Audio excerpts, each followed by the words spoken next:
Ehtiram Şahverdiyev. Ötürmə cərmə meydançasına. Təhlükəli anlar. Qapıya zərbə və top qapıdadır. Kəpəz fərqlənir. شروانی مبادشویف بازیگری دسته منتخب تاجیکستان که امسال شرف دسته کپاز شهر گنجه آذربایجان را حمایت میکند اولین گل خود را در رأیت این دسته در لیگ برتر آذربایجان به ثمر رسانید.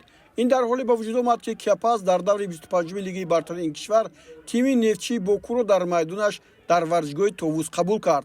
این بازی چهارم شروانی در لیگ کپاز به شمار میرود. او توپ را در دقیقه 50 به ثمر رسانید و از یک لحظه حساس این کار را انجام داد.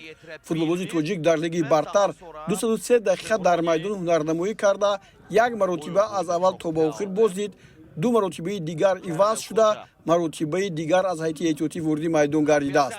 شروانی همچنین در دو واخوری کپاز برای جام آذربایجان به میدان آمد. این واخوری با پیروزی کپاز با نتیجه 1-0 انجام یافت و صاحب 3 امتیاز گردید.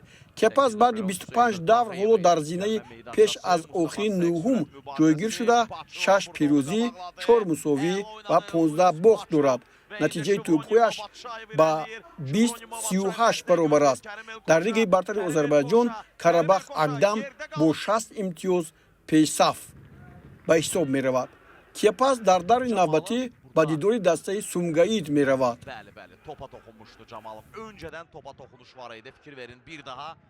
Bəli, sərt oyun var idi sadəcə. Cavid Cəlilov oyunun final fikrini səsləndirir. Maç yekunlaşdı.